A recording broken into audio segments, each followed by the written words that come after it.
Hello fellow writers, my name's Lara and welcome to Learn to Writer, the channel where we all learn to deal with the mental challenges of being a writer. And if you've been here before, remember that any man in possession of a large fortune must be in want of some words. Today we're going to be talking about some kind of nitty-gritty stuff. And this, if you've seen the title of the video, obviously is How to Trick Your Mind. Your mind is an amazing and wonderful and powerful tool. It is also really, really annoying in a lot of cases. Your mind itself, your brain, is developed to take care of your body, make certain things happen, and for the most part, the intent of your brain is to keep you alive. That's why it keeps you breathing, it keeps your heart pumping, whatever, you have to sleep because that helps in some ways that I haven't entirely read into, but it helps reset things. But for the most part, like I said, the brain is there to keep us safe.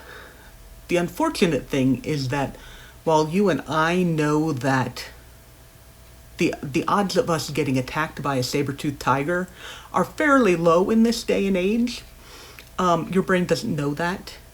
And so it is, in a lot of cases, trying to keep you safe from saber-toothed tigers that don't actually exist. So what this means is, it never wants to do anything. We have to keep our energy, we have to keep our energy up for when the saber-toothed tiger tries to chase us and we have to run away. Our brain is very dumb. It's okay. But in a lot of cases, for people who have anxiety, that danger sense, it gets in the way of normal stuff, and most people have it for all kinds of things. The important thing to know, for some of you who don't know, is that your mind is not you. Your mind is your brain and all of the electrical impulses and all that kind of stuff, and you are the being that is watching your brain work. I know it sounds kind of like woo-woo, but it's what a lot of people attribute to a soul, that kind of thing. You have to remember that if you have one of those brains that talks to you, those words and those things that it says are not necessarily you. That is your brain that is trying to keep you safe, but doesn't really understand what safe is. Your brain does not care that you want to be a world-famous writer. Your brain just wants you to be safe and alive and to continue being safe and alive. And that means that all of the struggles that you have to go through in order to write, like sitting down and writing, and editing and trying to find agents and keeping your motivation up, your brain doesn't want to do any of that. It would rather just not do anything at all. And so that's why a lot of the times it feels like you don't want to do those things, but it's not actually you not wanting to do those things, it's your brain. And of course that gets even harder when you do have some sort of a mental illness like depression or anxiety or ADHD. And let's face it, creative people tend to have a higher occurrence of mental illness than normies, which just makes everything so much more fun. But the good news is that there are ways to hack your brain to kind of trick it into being easier to work with, as it were. And a lot of these tricks, I guess technically they're just tools, the same way as they'd be tools for anything else.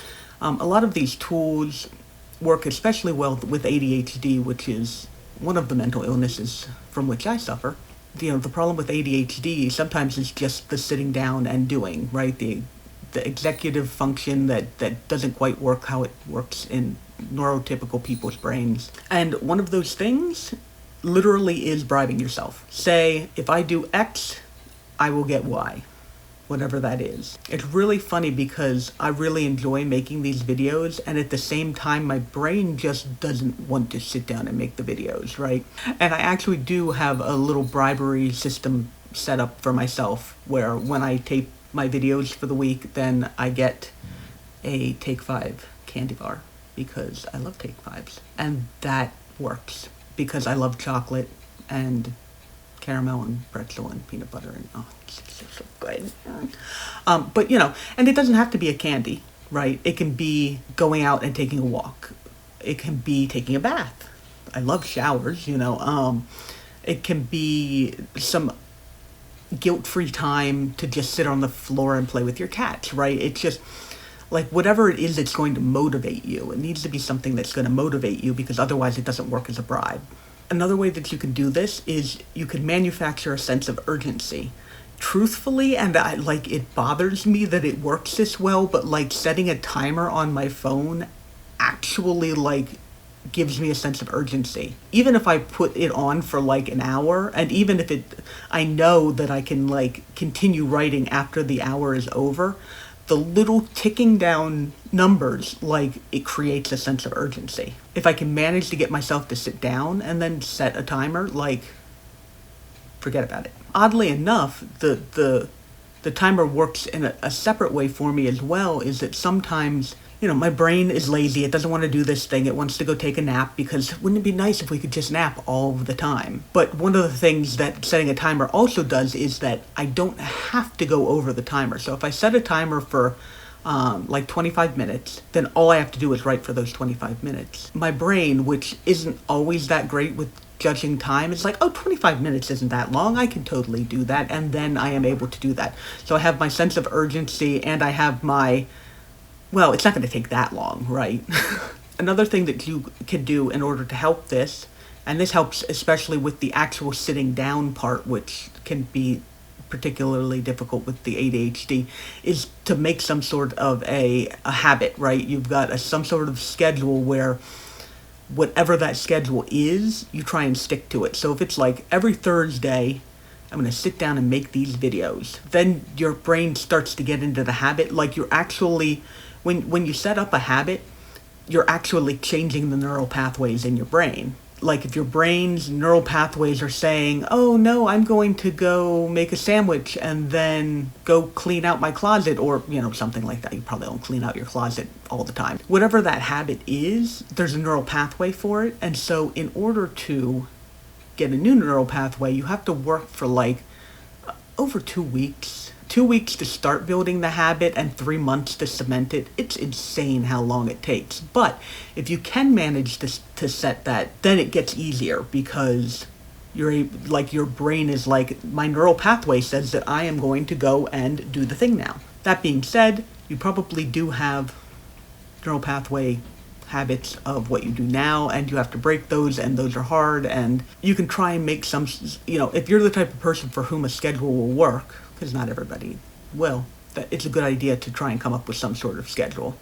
And I have been changing mine recently, but I'm going to get through it. As you know, you're seeing this video, so I obviously have sat down and taped this video. One of the other things I absolutely adore is having some sort of accountability buddy or writing group. I had writing groups in the past that didn't really work out. I mean, it wasn't that I didn't click with the people. I liked the people just fine, and everybody was nice and all that kind of stuff, but it just never really encouraged me to write. About 2 years ago, I got an accountability buddy, and we had scheduled to meet every week at a specific time, and we kept with it. That's, I was my God, it's been 2 years. It's not like we never miss a Sunday, but we kept that up. And I found we didn't share writing with each other or whatever. We'd just get together and talk about what we had done for writing, and talk about our week, because we're friends too, and then make goals for the next week. We'd see if we made our goals from the last week. We'd make our goals for the next week. We'd write them down out in the little chat so that there'd be a record of them, and then we chat about K-dramas for a little while, and then we go off and do our separate things, right? So sometimes having some sort of group, even just a person that you get together and you're okay, we're gonna write together now, or okay, our goals are X, Y, and Z, can really, really be helpful. Because you've got someone who expects you to be there, your brain is a lot less likely to be able to be nah, right? Because you're actually disappointing somebody if you don't do your goal and or go to the meeting in the first place. One of the steps, again, we've already talked about a little bit of woo-woo, I guess, is just working on mindfulness. There's a lot of definitions of that floating around or whatever, but for the most part, the way that I see mindfulness is just being aware of what your brain is telling you and separating that from yourself, and knowing what types of things your brain tries to convince you of, and like knowing what it is you actually want to do. Like, that's one of the reasons I like having goals set so much, because it's like right now my brain is telling me that I really don't want to do any writing, but my goal says that I want to do writing. And if I don't do it, then I have not done it, and then I have failed my goal, right? I, in general, have actually started referring to my mind and body as separate things. It's kind of weird, but it just kind of happened. As I've gotten older, my body has, begun aching more and not being able to recover as much. And so I would often give little pep talks to my body, like, all right, body, do this, and then we'll go home and we'll have a shower.